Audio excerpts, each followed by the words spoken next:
Bonjour à tous et bienvenue sur Maroc 24. En ce vendredi 22 novembre 2024, une avancée significative vient renforcer la position diplomatique du Maroc sur la scène internationale. La République du Panama, premier pays à reconnaître la pseudo-race en Amérique latine et autrefois terre d'accueil de sa soi-disant ambassade, a annoncé hier, jeudi 21 novembre, la suspension officielle de ses relations avec cette entité. Une décision qui reflète un tournant stratégique majeur et qui isole davantage ce régime fantoche porté par Alger. Restez avec nous pour découvrir les détails et implications de cette décision historique basée sur des informations exclusives relayées par le site Yabiladi. Premier pays à reconnaître la République fantoche et celui qui abritait ce qui fut la première soi-disant ambassade de la République fantoche en Amérique latine, la République du Panama a décidé, le jeudi 21 novembre, de suspendre ses relations diplomatiques avec la pseudo-race. Comme l'avait annoncé le site Yabiladi en janvier 2024, la République du Panama a opéré un virage diplomatique en faveur du Maroc. Le resserrement des relations bilatérales a abouti à une rupture avec le Polisario. En effet, ce jeudi, le Panama a décidé de suspendre ses relations diplomatiques avec la pseudo-race.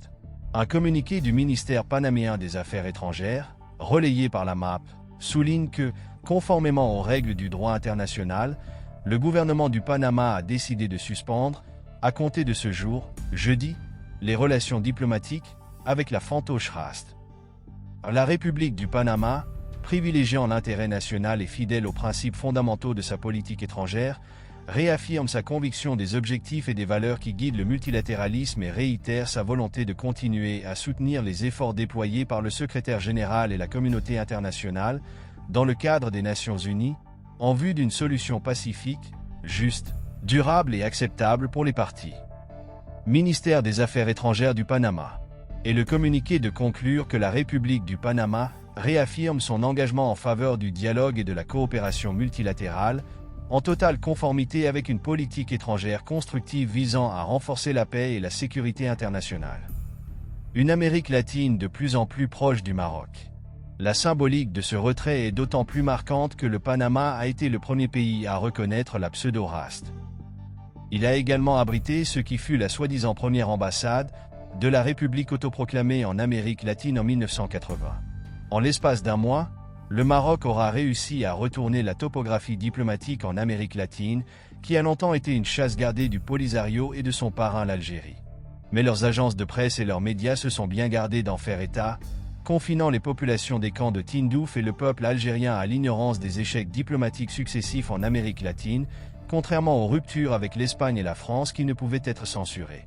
Ainsi, le 22 octobre 2024, un mois jour pour jour, l'Équateur avait opéré la même rupture radicale avec la République fantoche que le Panama. Ce jeudi, on apprenait que le Brésil de Luiz Inácio Lula soutient désormais le plan d'autonomie du Maroc pour le Sahara occidental. Qui sera le prochain pays sur la liste? Le Paraguay ou l'Uruguay? Pour rester informé, je vous invite à regarder les vidéos Maroc 24 qui s'affichent sur votre écran.